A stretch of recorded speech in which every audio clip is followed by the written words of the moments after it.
Going. All right, so what we're going to cover today, we're going to cover, first off, we're going to share and lay out why PR in search. You know, PR has traditionally been about how do we go about winning third-party endorsement through media outlets or bloggers or influencers or whomever it might be. But what's a really interesting way to do this is using search as that platform to really put our hits in front of customers, especially ones that are very targeted and looking for exactly what we're trying to serve them. So that's what we're going to talk about at the beginning, is the synergies between PR and search. We're going to talk a little bit about list building. Fundamentally, where the rubber hits the road with this all is how do you target and manage a PR program that focuses on winning hits at the top of search. And so how do you get in front of that? How do you build those lists? We'll show you how to analyze the SERP for PR. There's so much interesting knowledge to be found within the search engine results page. That's what we call the SERP. And you know, Google basically always populates the most relevant content and the most relevant writers and the most relevant publishers for any given content or subject keyword in the world. How do you analyze that to become a better at our jobs? Measurement and reporting, and then some more resources for y'all. So we'll start off right away. Why do we focus on search as a vehicle to you know, for our PR? Number one, we're going to talk a lot about Google today. Google is the largest product discovery platform in the world. At least that's how I see it. There's over 70,000 inquiries on Google every single second. That's 70,000 people asking a question, looking for something, and then they find their answer very predictably at the top of the search results on Google's first page. And we'll go into that in a minute. Google's share of voice globally is over 90%. The second largest search engine in the world is Bing, and I think Bing has around 2 to 2.5% of the world's share of voice in search. So without any question, Google is the dominant player here, so we're going to focus on Google. 70% of all the clicks for any keyword search will predictably select a result in the top 5 organic results. It's a very predictable kind of pattern of user behavior in search. It provides us with a very clear sense of what our target is, and also a very limited sense of real estate for how to make an impact there. So that's again why PR can be helpful. And lastly, search is growing. People are using it more frequently. They're using it on their phones, on desktops, and other places. But it's central to all of our lives, and it's very much worth building strategy around it. So today we're going to talk about something called search engine visibility, or SEV. I'm sure everyone here has heard the term SEO, search engine optimization.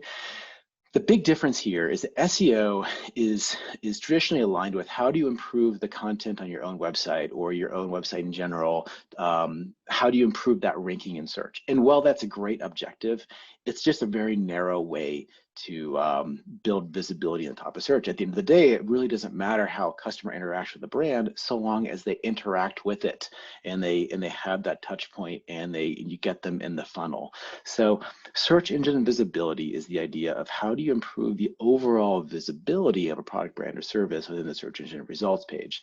We're talking about everything on the page, every link, advertising, PR, e-commerce, brand-owned content, other kind of special SERP features, etc. But it's important to look at it from a more holistic perspective, because that's how a customer looks at it. That's how somebody who's using search looks at it. They don't look at it like, oh, like I want to click on this website because I like that website, or that website looks like, you know, is owned by a company. They look at it from, number one, by the position on the page, and number two, by does the title line look like it solves my question. So what we're looking at here is the click-through rate depending on a traditional first page of search. And what we included was something called the feature snippet, which you might consider to be the answer box. It's that kind of pre-populated answer at the top of the page. It's designed by Google to be what you call a no-click search. A no-click search is something that it answers your question without soliciting a click. So that's why it has the premier position on the page, because it's trying to answer your question. It also has a lower click-through rate, but it has a lot of brand value. We all recognize that. And then that first organic link on the page it has the highest click-through rate. And then the second, third, fourth, fifth, and so on. Like I said earlier, 70% of all the traffic for any given keyword is going to land right here. You and I have all done this before. We enter a search. How many of us scroll down to the bottom of the first page and click on this guy down here? Almost nobody. Statistically speaking, around 1 to 2% of people click on this final link on the bottom of the first page, and virtually nobody navigates to page 2. This, once again, should be and is our target. We have to build brand visibility right here. And so I want to go into why SEO, again, really struggles with that top of page visibility. Now, any brand manager knows the importance of SEO. I'm sure that they put a lot of money and energy toward improving their own SEO. However, they're just at an inherent disadvantage, and here's why.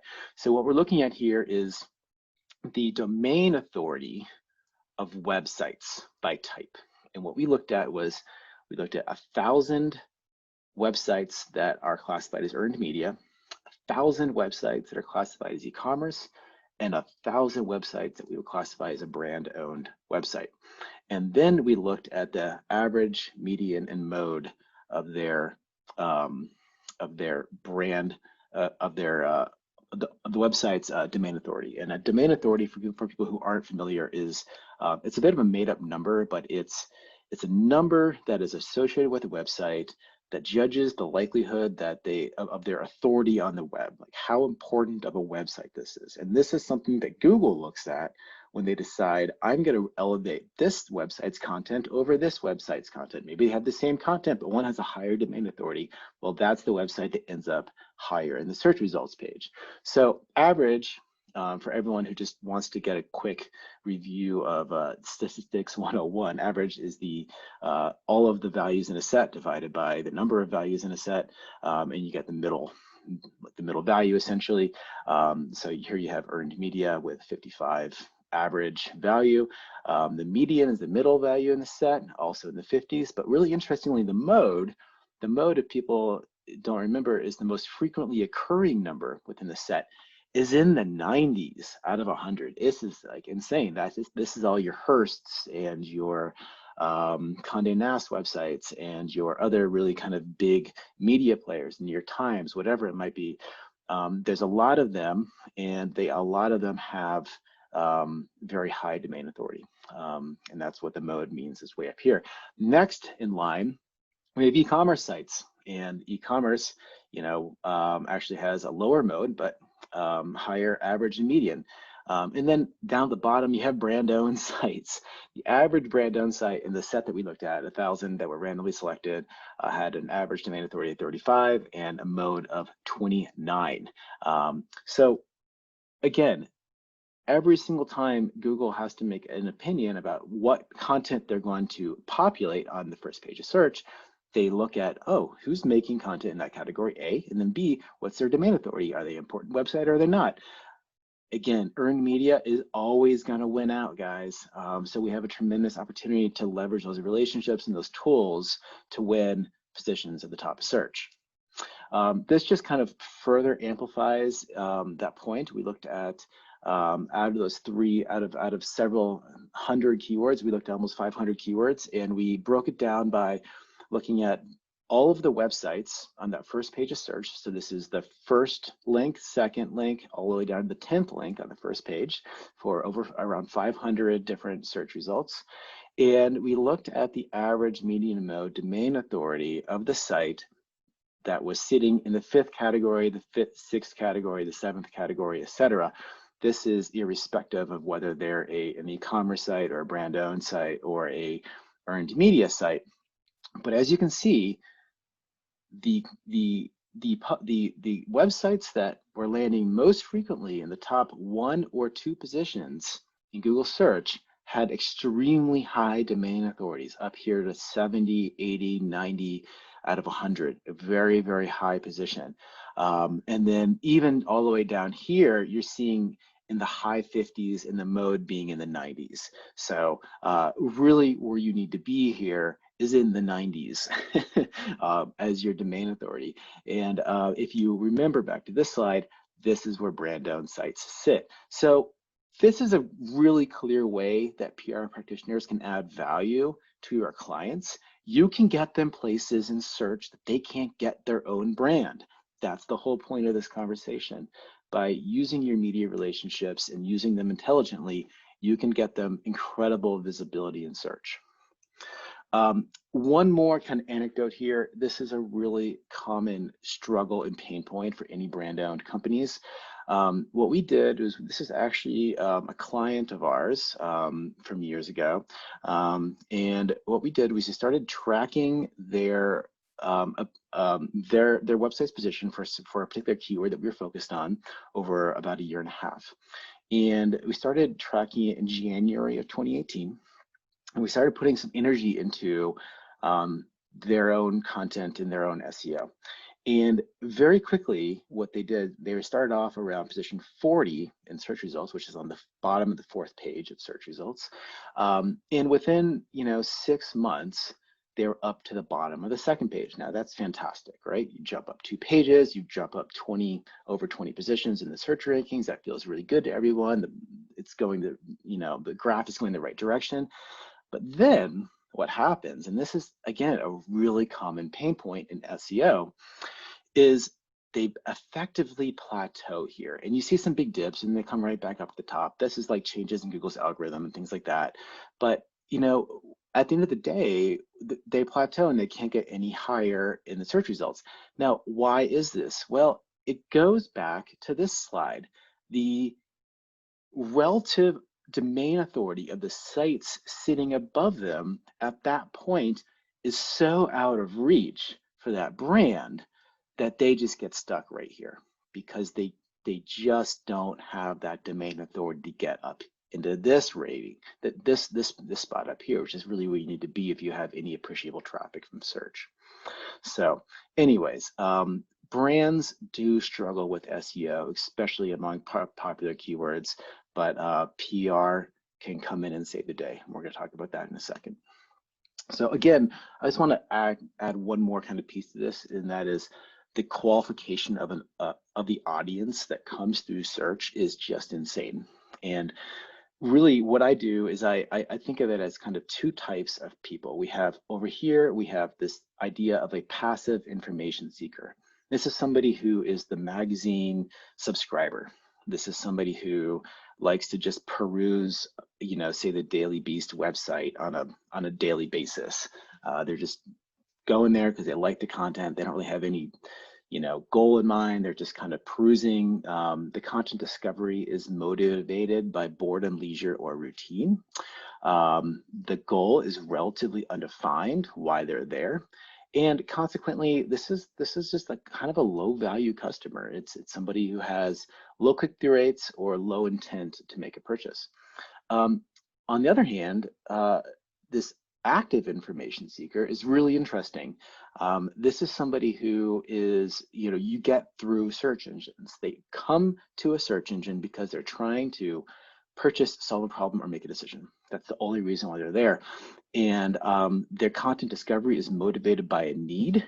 And they essentially are there to attain knowledge, and they have very high click-through rates, and they're a highly qualified customer. So again, I think there's a ton of vanity metrics in PR. We all know this. There's, when we report on our numbers at the end of every single month, it might be, well, we think the unique monthly visitors to this website is really huge. Here's what it is. You're reporting on this person. And you also know that this person that maybe not even didn't even come to your particular page, but this is typically the person who's just showing up out of the blue and just kind of perusing around. So one more thing kind of about the difference between those 2 customers. This is a comparison of 2 web pages on the same website. This is a leading blog that reviews outdoor gear, and I'm not going to say the name of the blog, but the owner of the blog gave us permission to use these stats. In one case, these are 2 different web pages that were published around the same time, and one is ranking very well in search and one doesn't rank at all in search.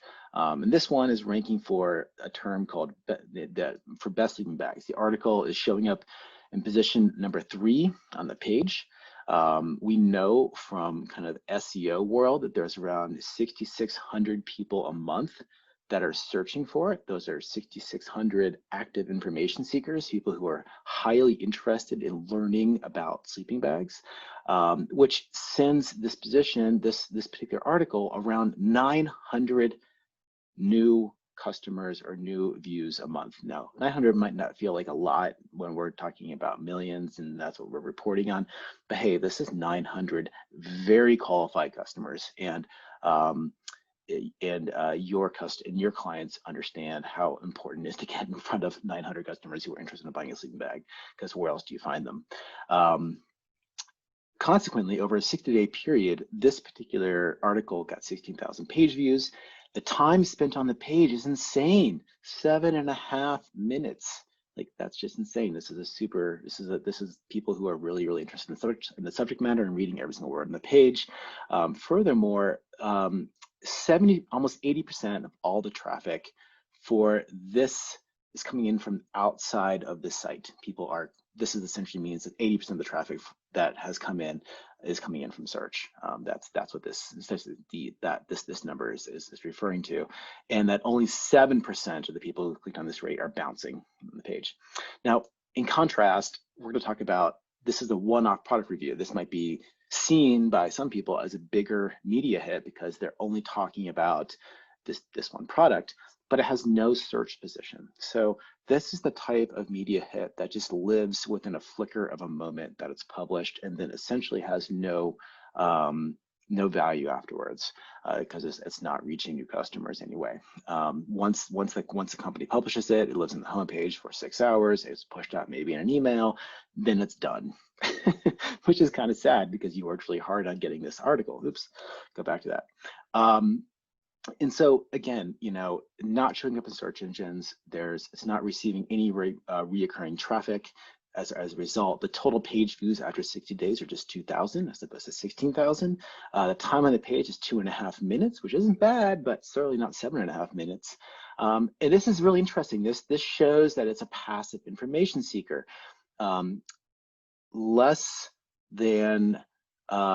More than half of the traffic for this particular web page came from inside of the website. That's what this is saying. And so people are not finding it through search. They're just kind of clicking around on the website and they're landing on this page. And consequently, the bounce rate for this page is 82%. Crazy. People get here, they realize it's not where they want to be, they leave. So just the comparison of these two, like the impact that it's having on the customer is insane. And it all comes down to the fact that this article is ranking in the 3rd search position for its particular category. All right, so where does the rubber hit the road here? How do we acquire more of this type of stuff? It all comes down to list building, people.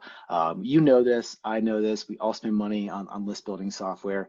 The thing I love about this particular practice or strategy is that it focuses on mining Google for the most valuable content out there. And it's saying, hey, look, like, we know that Google has incredibly powerful algorithms that populate the most relevant content in the world. And now we're going to look at those publishers and those writers, and we're going to mine it. And we're going to build our media lists based on what Google thinks is important. And not only does Google think it's important, but it is important because Google is rewarding them with like highly qualified audience. So anyways, we have to pay attention. A couple things to start with list building. Keyword list building is kind of this amalgam between the list building you currently do for your clients and then SEO keyword research. It all comes down to your keywords. You have to reverse engineer how your customers are going to discover new products and services in search. So a couple things to start with. Number one, monthly search volume. This just tells you very basically how many people a month are searching for this in the United States, and so that gives you a good sense of how popular of a keyword this is. It is not the end all be all, guys. Like a very popular, a very like high monthly search volume might actually have a low engagement or click-through rate. Keywords that are long tail or more specific might have a lower monthly search volume, but they might have a very, very engaged reader. So you have to make the determination on your own where the balance is for you between hitting volume and hitting engagement.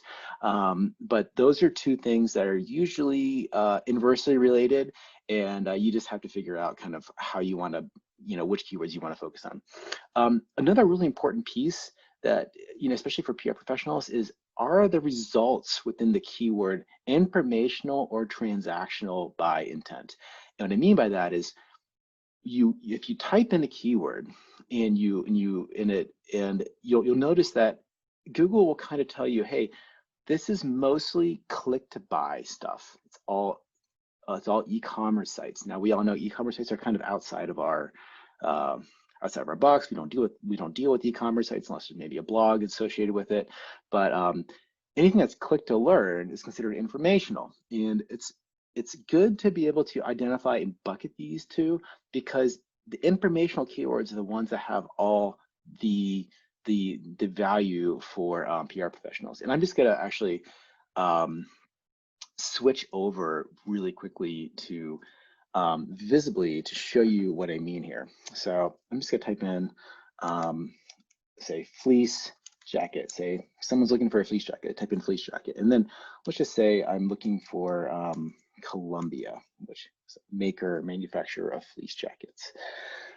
And what Visably is gonna tell you is we're gonna audit that page. This is the search result for fleece jackets. And we just pulled it up live, and then we looked across every single link on the page for the term Columbia. This is the page content, not the links itself, the page content. And right here, this is where you see where Columbia exists on the page. Now they actually have the very first organic result. That's pretty insane as a PR hit, or sorry, as a SEO hit. But what's really interesting is kind of the fact that this is more transactional than it is informational. And that means that the results here are mostly e-commerce driven. Now, what's interesting is if you kind of add a qualifier like the term best, we'll get a completely different result. And again, what I'm gonna assume here is that we're gonna get a much more informational result. Yeah, 100% informational. So, and a totally different type. So what we have right here is here's the link, and here's the position on the page. This is what you would see.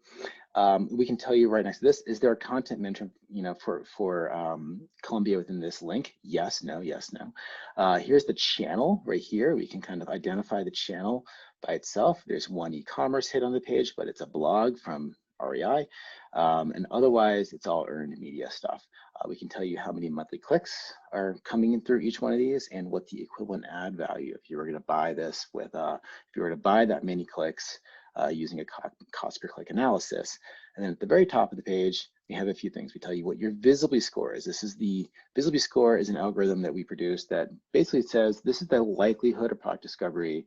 If someone is showing up looking for the best fleece jacket, it's the likelihood that they're gonna see the brand Columbia within the page. So anything over 70 is extremely high. And then we tell you what the search volume for this keyword is. We're telling you how many clicks are being allocated toward content that includes Columbia. And we're telling you what the equivalent ad value of those clicks are. So just a quick little kind of dashboard review. You can use Visably absolutely to build keyword data. It's not the only tool. There's a couple of other ones out there. There's one called Ubersuggest, which is great. There's a WordStream tool. There's something called Keyword Surfer. We can make this deck available to you after the keyword or after the presentation, so you can check out any of these other tools. Visably is the only one that's good.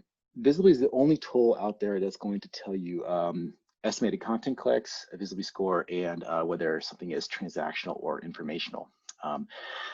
So back to keyword metrics and list building. Another thing that I would recommend doing is identifying how much PR opportunity is on the page. And that is just like count up the amount of PR hits there are and just kind of add that to the spreadsheet.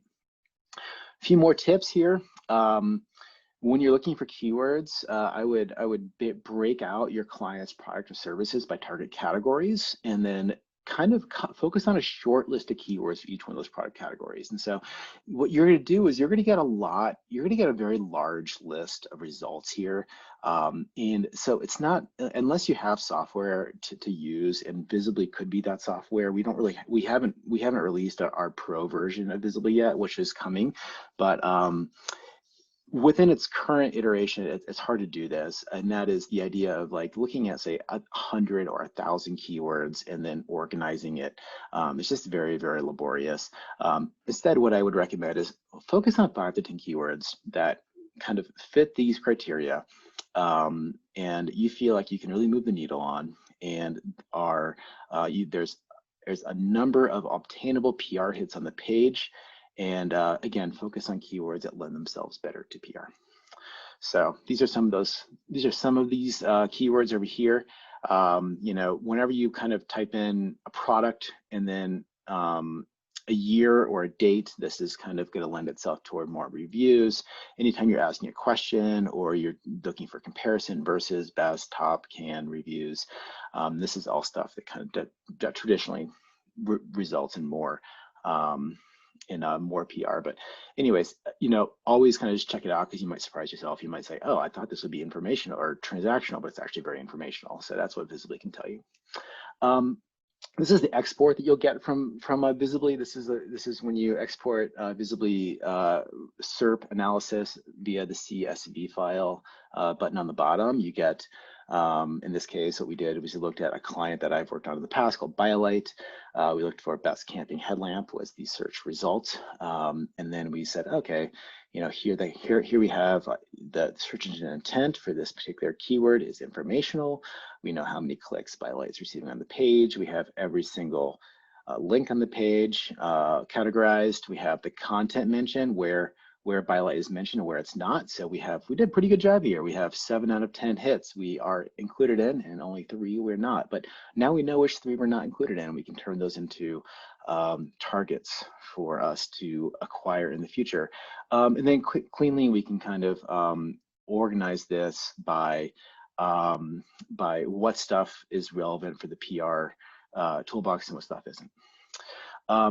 Taking a step further, this is what our spreadsheet would look like for our target list of keywords for, say, headlamps. If we're working again on this client, these are the keywords that we've identified that we want to focus on, at least for the next few months. Here's the search volume. Here's the organic click-through rate.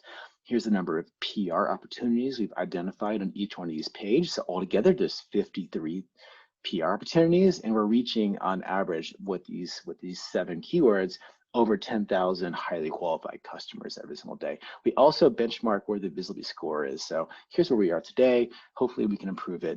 Some of these are actually we're doing quite well on. But down here, best running gear, we have 0 hits on the page. That's one that we could put a little energy into. And then just a breakdown of the links that I mentioned in as well.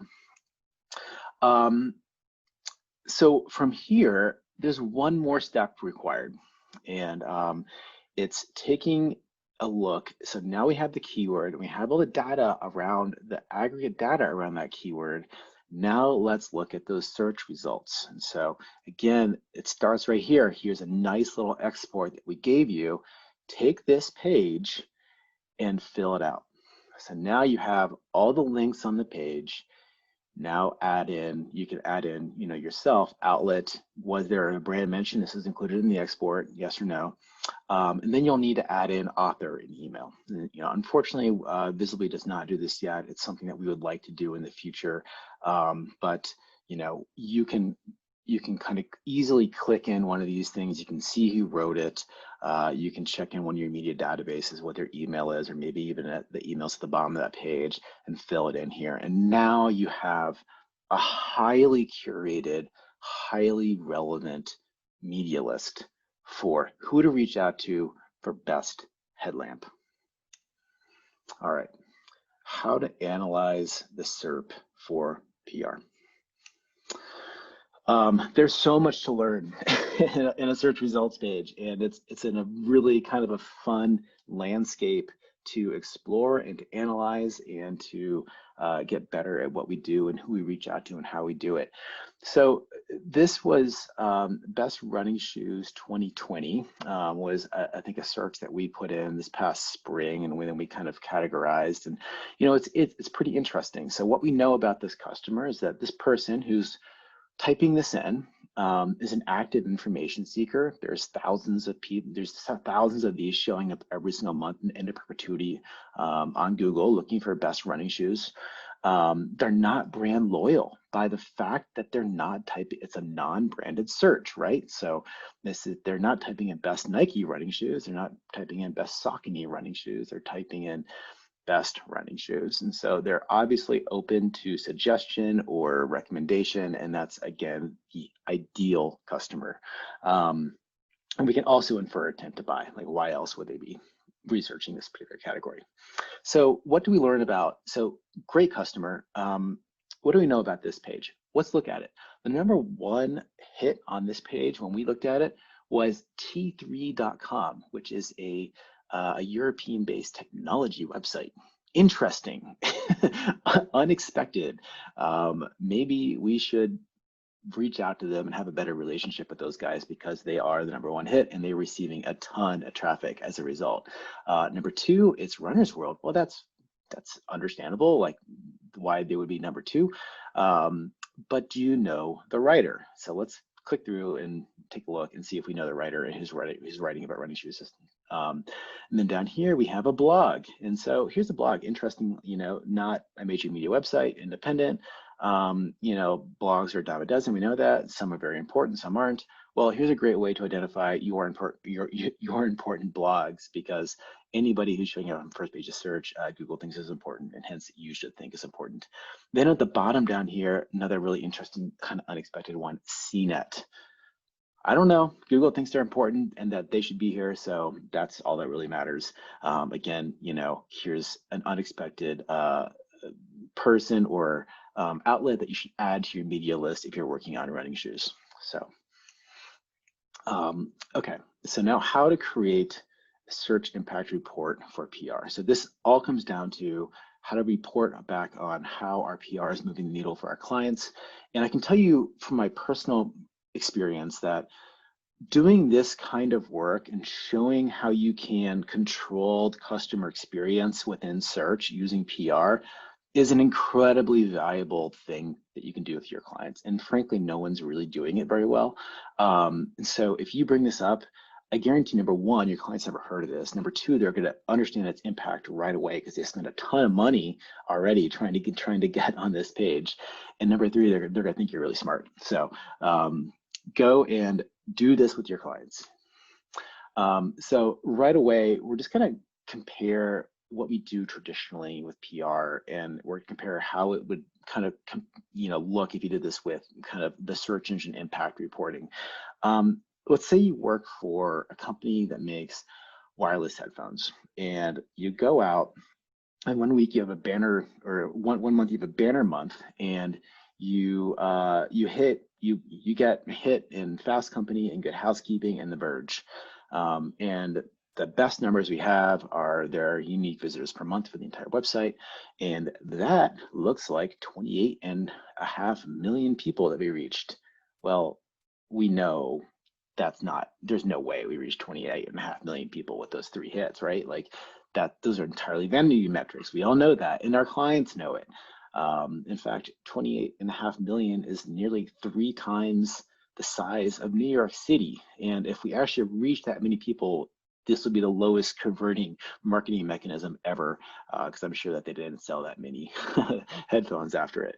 So anyways, you know, we just need to cut a better way to report on the impact of our hits, and search offers a really interesting way to do that. So here's how we do it. Again, back to this page. Here's the first page of search.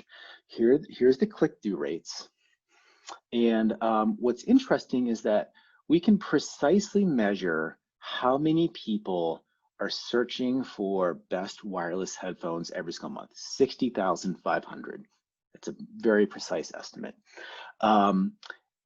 Based on the click-through rate, we can say, oh, well, if you are featured here, you got 5,200 clicks. If you featured here, you got almost 12,000 clicks, and so on and so on. So now we're identifying how many clicks are associated with every single position on the page, and we're identifying where your content is showing up. And then from there, we can start to add up the amount of customers you're actually reaching. And these are very highly qualified customers. So this is what it looks like. Now, just within this one search result for best wireless headphones, if you spent some time really working on this page, doing your list building right, reaching out to the right people, landing the right articles, and you kind of not even winning everything on the page, just winning, say like a handful, like half the hits on the page. Here, now you're reaching 42,700 customers every single month into perpetuity. This is just fantastic. That's all I can tell you. If you were to pay for those 47,000 customers or 42,000 customers, you would have to pay almost $59,000 a month to reach them. And some of your clients are doing that. They're spending an insane amount of money. And this is just one keyword. This is not even like 10 put together, or like 20 or 30 or 50, So when you do this at scale, the impact is super tangible. The cost per click is pretty much non-negotiable. It's going to be $1.38 for every single click. And yet you are acquiring this many customer clicks based on your effort, and I guarantee your clients are going to love you for it. So that more or less wraps up this conversation.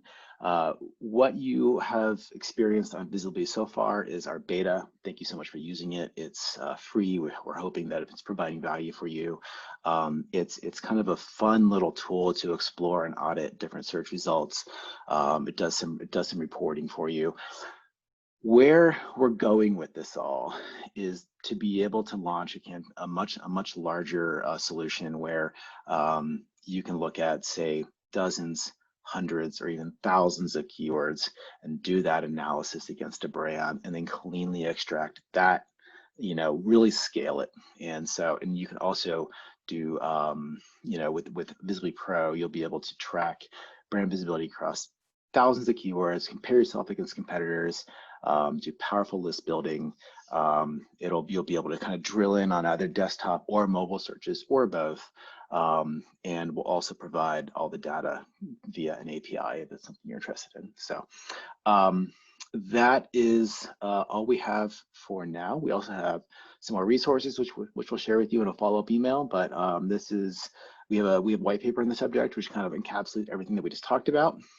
Yeah, we'd love to have you use Visably. There's a couple other websites as well that we think offer pretty good free keyword research. There's also a really cool Chrome extension, which I would recommend everyone to check out, called NoFollow. What this does is it tells you, as you look at websites, whether they're following your links or not. So, not something that we got in today, but a followed link is critical to SEO and link building efforts, and PR is a major mechanism to go out and create link building efforts. And so to identify follow versus no follow links is something that you should be doing as a PR professional, especially as you kind of want to show your clients that you're pretty savvy in the digital space and that you're focusing on these kind of details that really matter to the performance of their website. So anyways, I'm more than happy to take a few questions if anyone has them. Otherwise, we can call it a day.